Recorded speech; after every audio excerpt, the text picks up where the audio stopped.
नमस्कार, आप देख रहे हैं न्यूज़ 18। मैं हूं आपके साथ मेनका चौधरी और आज हमारे साथ बहुत ही खास मेहमान इस वक्त न्यूज़ रूम में मौजूद हैं। इनको अक्सर ही आप हमारे टीवी शो पर और साथ ही साथ नेशनल चैनल्स पर भी डिबेट करते हुए देखते हैं और बहुत ही गुस्से में रहते हैं अक्सर, और सबसे ज़्यादा इनके टारगेट पर एंकर ही होते हैं। और अब आप समझ चुके होंगे कि मैं किन की बात कर रही हूँ। मैं बात कर रही हूँ अनुराग भदौरिया जी की, जो समाजवादी पार्टी के प्रवक्ता हैं। और इनको आपने अक्सर ही आग उगलते हुए देखा होगा, और आज लेकिन हम ऐसी कोई बातचीत नहीं करेंगे, कोई आग उगलने वाली बात नहीं होगी। आज हम वो बात करेंगे अनुराग भदौरिया के बारे में, वो जानने की कोशिश करेंगे जो किसी भी टीवी डिबेट के दौरान जानने को नहीं मिलता है। अनुराग जी, सबसे पहले तो यही बताइए, आपका नाम है अनुराग, बहुत सोच समझकर माता पिता ने नाम रखा होगा। अनुराग मतलब प्यार, लेकिन जब आप बोलते हैं टीवी डिबेट पर आग उगल रहे होते हैं, ऐसा क्यों?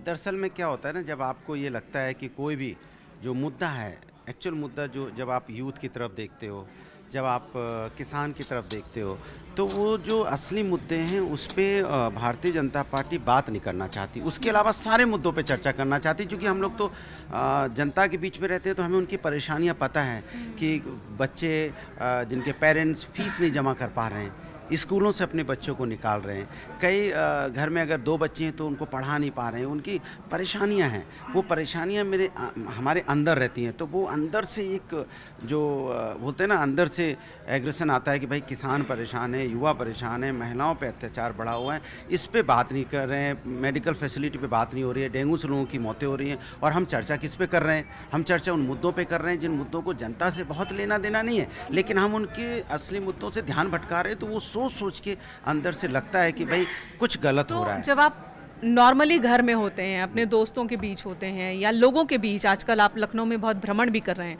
तब भी ऐसे होते हैं क्या?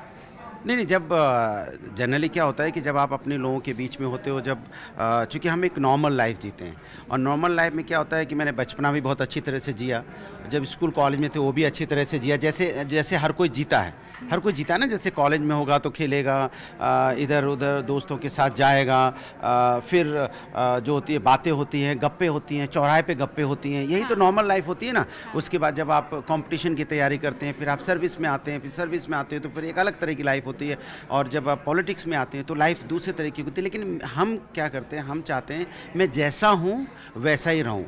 बचपन से लेके आज तक जो मेरा नेचर है वैसा ही मैं कोशिश नहीं करता हूँ कि मतलब एकदम टाइट बनने की, नहीं मैं नेता हूँ, कुर्ता पहन लिया है, अब कोई मुझसे बोलेगा तो मैं हंसूंगा नहीं।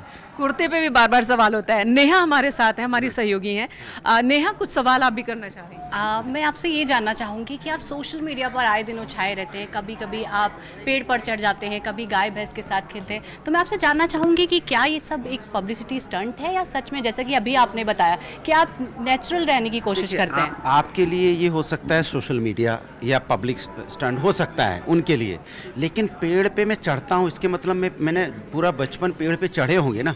या आप देखते हो मैं ट्रैक्टर चला रहा हूँ, या खेती या कोई भी चीज़ कर रहा हूँ, या आपने जो भी चीज़ें देखी होंगी तो बांसुरी बजाते हुए देखा होगा, तो मैं कर रहा हूँ ना, ये मेरी साधना है। और ये साधना को, ये मेरा अपना टैलेंट है जो मैं बचपन से करता रहा हूँ, मैं वो करता रहता हूँ। अब वो आज के लोगों के लिए वो सोशल मीडिया हो जाता है, खबर हो जाती है। इससे रिलेटेड मेरा सवाल है, हमने देखा था आपको सोशल मीडिया पर ही, आप धान की रोपाई कर रहे थे, काट लिया?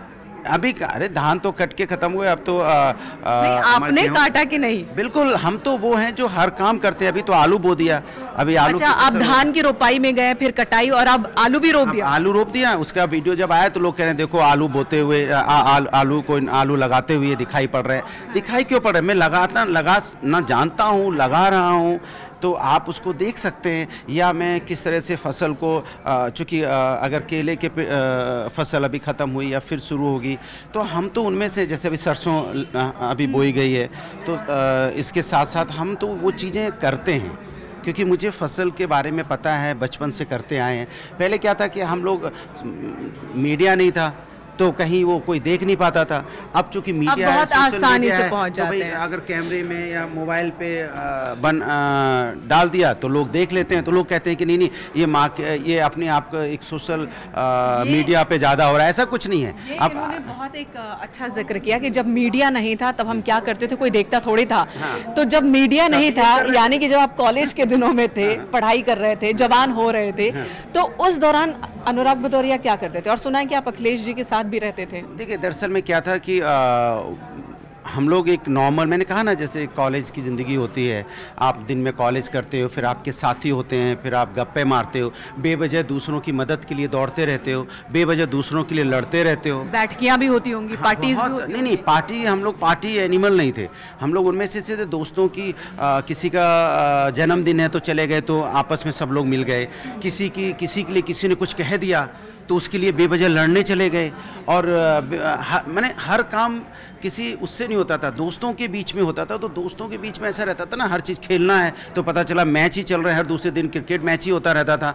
कभी कभी साथी एक साथ मिल गए तो पिक्चर देखने जा रहे हैं तो साथी सारे मिल के पिक्चर देख के आ गए, पिक्चर देखने के बाद आए फिर चौराहे पे बैठ गए। तो कभी जब त्यौहार आता था तो सब एक साथ मिल के, तो हम लोग ज़िंदगी को जीते थे जैसे एक नॉर्मल लड़के जीते हैं ना, कि मतलब कॉलेज में करेंगे तो अपने दोस्तों से ही मिलेंगे, उनके फंक्शन में भी जाएंगे, फिर वो कहते हैं ना बेवजह उनके लिए लड़ेंगे भी, ज़्यादातर तो लड़ाइयाँ बेवजह होती वहीं से राजनीति की शुरुआत हो गई। अखिलेश यादव का जिक्र हो रहा था, मैं आपसे जानना चाहूंगी अखिलेश यादव से कैसा रिश्ता है आपका? क्या आप लोग बचपन के फ्रेंड्स हैं? देखिए, हम लोग एक ही जगह से हैं और एक ही इटावा के, और एक ही बोली भाषा, एक ही संस्कृति और संस्कार हमारा है। तो हम लोगों के बीच में हमेशा से मधुर संबंध रहे हैं, और इसलिए भी है अच्छे संबंध उनके साथ हैं क्योंकि वो अपनी जो भी उनके साथ रहता है उसको वो संभाल के रखते हैं सबको।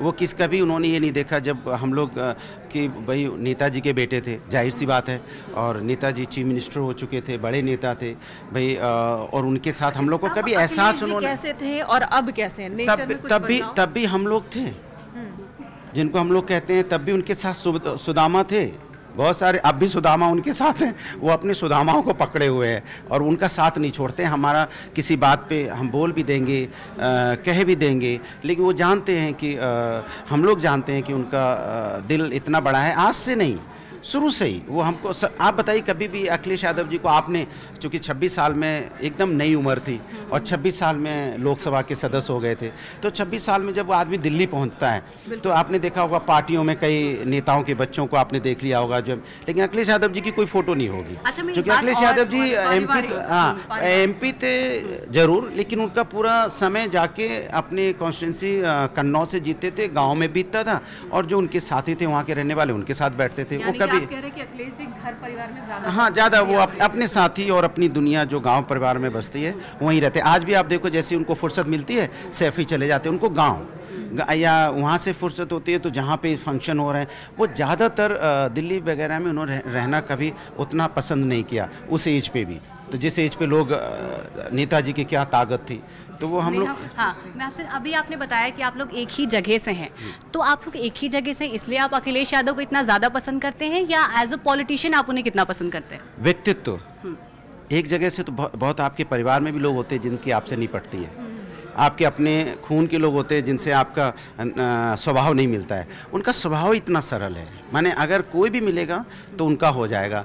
उनकी कहानियाँ सबके पास होंगी, ऐसा कोई नहीं होगा, कोई आपको भी मिलता होगा जो उनकी कुछ कहानी बताता है। बताइए, मैं गलत कह रहा हूँ तो? वो भी कहानी बताता हूँ, हम गए तो उन्होंने नाम से, हम मिले थे और फिर दोबारा मिले तो भी नाम से बुला लिया मुझे, और फिर हमने कोई उनसे मदद मांगी थी तो उन्होंने तुरंत उसकी मदद की। और रास्ता चलते लोगों से मिलते चलते हैं, बात करते चलते हैं। आपने कई उनकी देखी होगी चीज़ें कि रास्ते में जा रहे हैं और उतर गए, लेकिन कई बार वो तुनक भी जाते हैं छोटी छोटी बातों पर। खैर, इस पर हम बहुत ज़्यादा बात नहीं करते हैं, बहुत बातें अखिलेश जी पर हो गई।